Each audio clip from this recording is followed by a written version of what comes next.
Students सारे सामने देखो बच्चे है ना, अंशु भी सामने देखेगा। नेक्स्ट क्वेश्चन आ गया है हमारे पास एक्सरसाइज 10.2 से क्वेश्चन नंबर कौन सा आ रहा है 5। बहुत ही इंटरेस्टिंग बड़ा मजेदार क्वेश्चन है ये क्वेश्चन। तो आप देखोगे जैसे तो आपको लगेगा कि भैया हमें ये पढ़ा हुआ हमने डेफिनेशन वगैरह में क्लियर हो जाते हैं ये चीजें सारी, उसके बेसिस पे क्वेश्चन बनते हैं आगे। ठीक है, अब देखो क्वेश्चन नंबर 5 में लिखा है prove that perpendicular at the point of contact.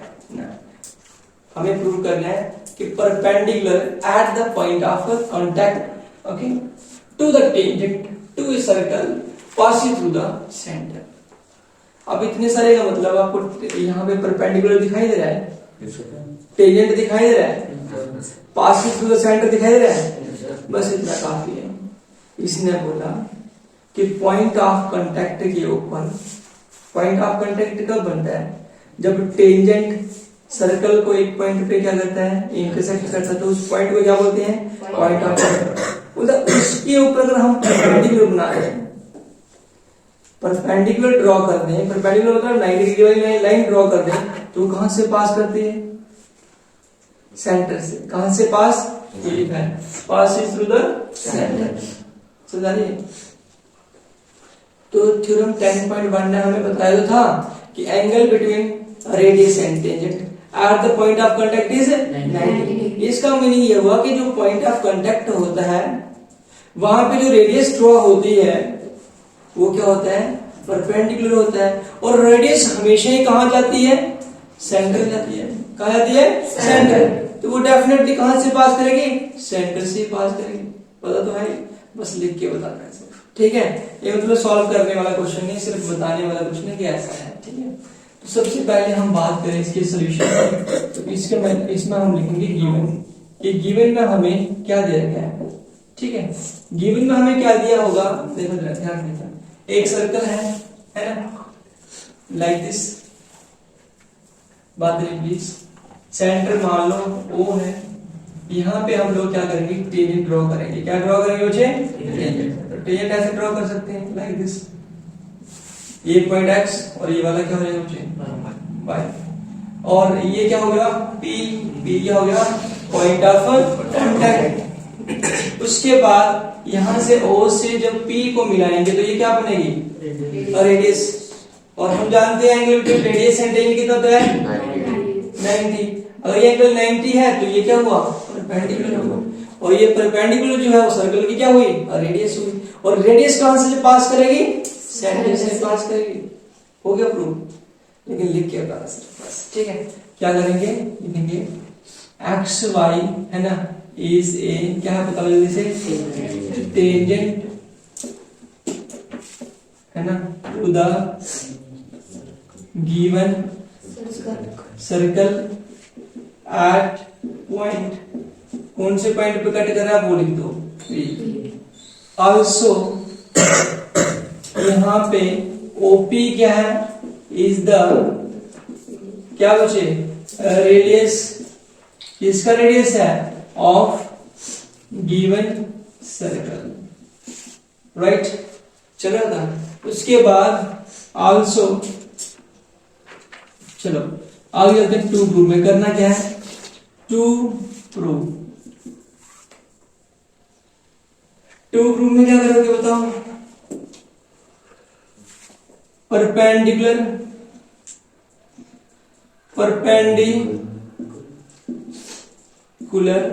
Eight the point of contact, point of contact yes contact to the tangent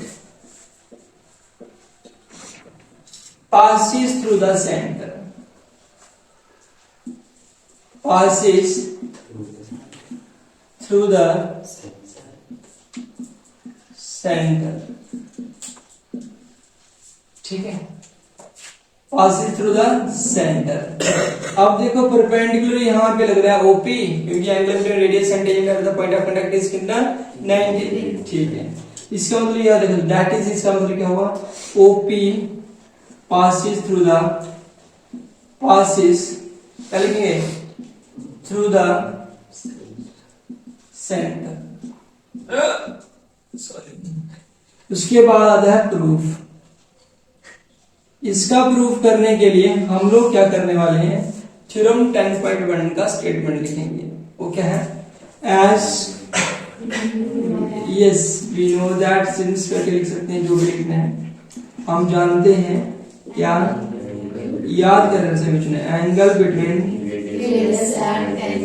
हाँ radius and tangent at the point of contact is 90 degrees. at the point of contact Is 90 degrees. yes is कितना होता है बताओ, 90 degree होता है। कितना होता है बच्चे, 90 डिग्री। समझाइए सभी को। अगर ऐसा है तो लिखेंगे हियर ओपी जो है वो क्या है, रेडियस, एंड एक्स वाई जो है is a tangent.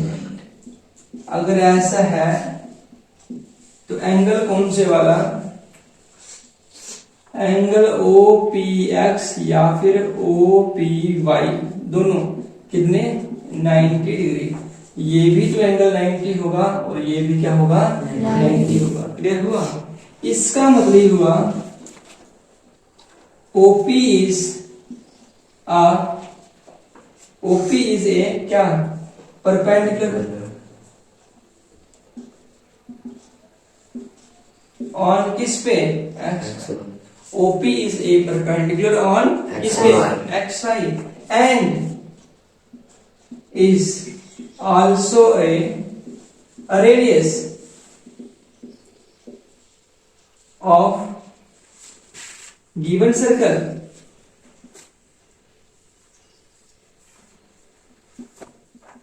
and therefore passes through the center, passes through the yes center of circle।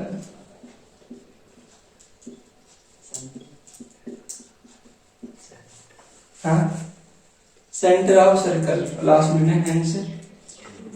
मतलब कुछ भी, मतलब वही सी चीज को लिख दिया जो आपको पता थी, लगेगा कि क्या किया है, यहाँ पे कुछ भी तो नहीं किया है। अब देखो बहुत सिंपल सा था, ध्यान से समझना, अभी लास्ट के 1 मिनट में पूरा समझा दूंगा।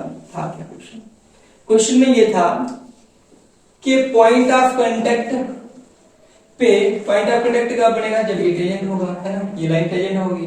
पॉइंट ऑफ कांटेक्ट पे जो परपेंडिकुलर होता है वो सेंटर से पास करता है। तो इसमें हमारी हेल्प की है थ्योरम 10.1 ने। उसने हमें बताया था कि angle between radius and tangent at the point of contact is 90, ये बताया था ना। तो मतलब पॉइंट ऑफ कांटेक्ट पे अगर हम 90 डिग्री का एंगल बनाएंगे और वो सिर्फ और सिर्फ सर्कल की रेडियस और टेंजेंट के बीच में बनेगा, ये बताया उसने। और हम सभी जानते हैं कि रेडियस कहां से पास करती है, सर्कल के सेंटर से, या फिर सर्कल के सेंटर को किसी पॉइंट से कनेक्ट करके ना ज्वाइन करती है। तो मतलब डेफिनेटली ये कहां से पास करेगी, सेंटर से पास करेगी। और ये हमें क्या करना था, प्रूव करना था। करने के लिए हमने पता क्या किया, हमने लिखा कि angle between radius and tangent at the point of contact is 90, जिसकी वजह से ये भी 90 हो गया और ये वाला भी क्या हो गया 90। अगर ऐसा है तो ये क्लियर होगा कि OP जो है वो क्या है, इस XY का क्या है, टेंजेंट है। क्लियर हुआ। अगर OP XY का क्या है, टेंजेंट है, और साथ ही साथ में हमने गिवन में लिखा कि OP सर्कल की क्या है, रेडियस भी तो है ना। और रेडियस हमेशा कहां से पास करती है, सेंटर से पास करती है। इससे प्रूव हो गया कि जो परपेंडिकुलर है वो भी कहां से पास हो रहा है, सेंटर से, क्योंकि OP रेडियस भी है और परपेंडिकुलर भी है। समझ ना। लास्ट में दिया आंसर, ठीक, नोट कर। ये सॉल्व करने वाला नहीं था वैसे।